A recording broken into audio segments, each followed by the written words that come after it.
அண்மையில் ஒருத்தர் வாராரு, ஆச்சரியமாக இருக்குது. அதுல பாருங்களே, என்ன குழந்தை, என்ன பொம்பளை பிள்ளை, அவன் டான்ஸ் பாருங்களே, எப்படி டான்ஸ் ஆடுறாள். இவட திறமைய பாருங்க, எப்படி டிக்டாக் இது, எப்படி டான்ஸ் ஆடுறா. ஓமசரத் டான்ஸ் நல்லா இருக்குது, டான்ஸ் நல்லா இருக்குது. நான் சொன்னேன், ஆடைய பாருங்களே, ஆடைய பாருங்களே.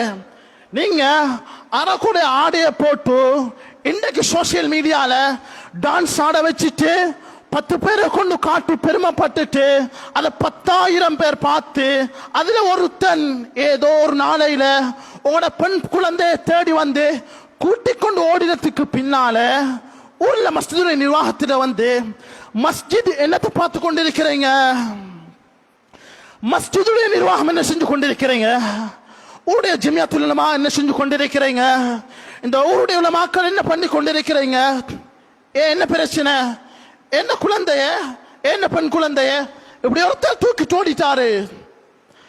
இது ஊருடைய மஸ்ஜிதோ, ஊருடைய நிர்வாகமோ, ஊருடைய உலமாக்களோ செஞ்ச குறையல்ல. நீங்க உங்களோட பெண் குழந்தைக்கு கையில போனை கொடுக்கக்குள்ள செஞ்ச தப்பிது. நவுதுபில்லா, அல்லாஹ் பாதுகாக்கணும். எங்கட உள்ள பிரச்சனை இல்ல. எக்கச்சக்கமான ஊர்கள்ல ஆரம்ப கல்வியை கற்கக்கூடிய குழந்தைகளுக்கு பாட்டை போட்டுக்கொண்டு மியூசிக்கை போட்டுட்டு டான்ஸ் ஆடுற விடுறாங்களா இல்லையா? நாங்க பார்க்கிறோமா இல்லையா? மார்க்கத்தில் ஏதோ ஒரு மூலையில் எதுக்கு ஆதாரம் இருக்குதா? குர்ஆன்ல இருக்குதா? ஹதீஸ்ல இருக்குதா? மியூசிக் யாரு போட்டாலும் மியூசிக் ஹராம் தான். மஸ்ஜிதுக்குள்ளால் மியூசிக் வேறு செய்தாலும் மியூசிக் ஹராம் தான். அது யாரு டான்ஸ் ஆடினாலும் மியூசிக் ஹராம் தான். இதே இஸ்லாமிய ஊர்ல முஸ்லிம் ஸ்கூல்ல நடக்குது.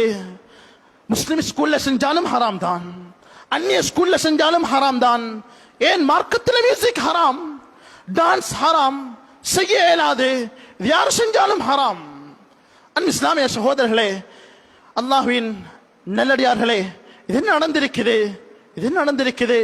இது ஹராமா ஹலாலான்ற தெளிவில்லாமல் சமூகத்தில் சர்வசாதாரணமாக ஒவ்வொருத்தரும் இந்த பாவத்தில் மூழ்கி இருக்கிறாங்க.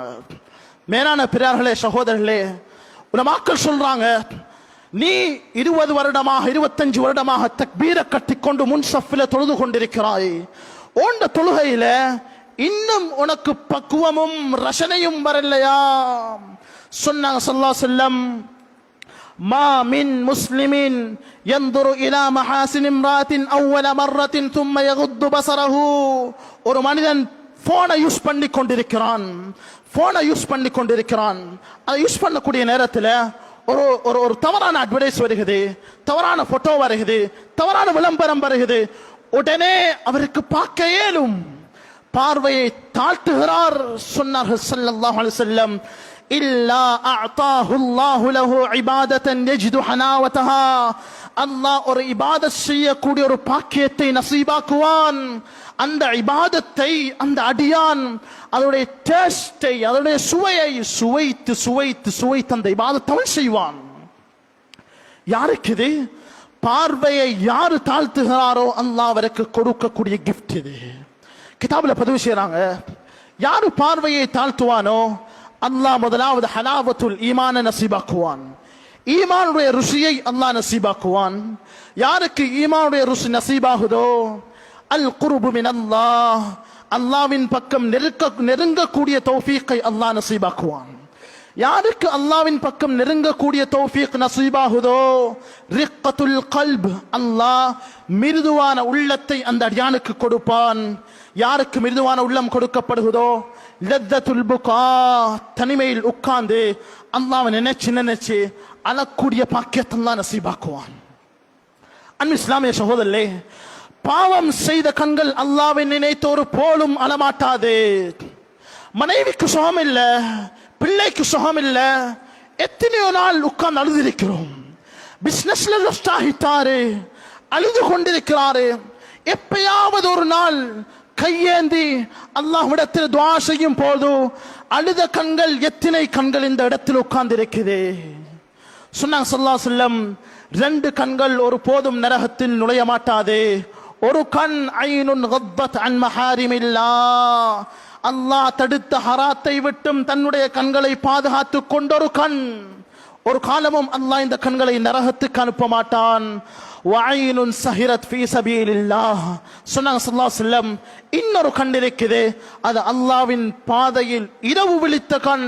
இந்த கண்களை அல்லாஹ் ஒரு போதும் நரகத்துக்கு அனுப்ப மாட்டான் ஸல்லல்லாஹு அலைஹி வஸல்லம்.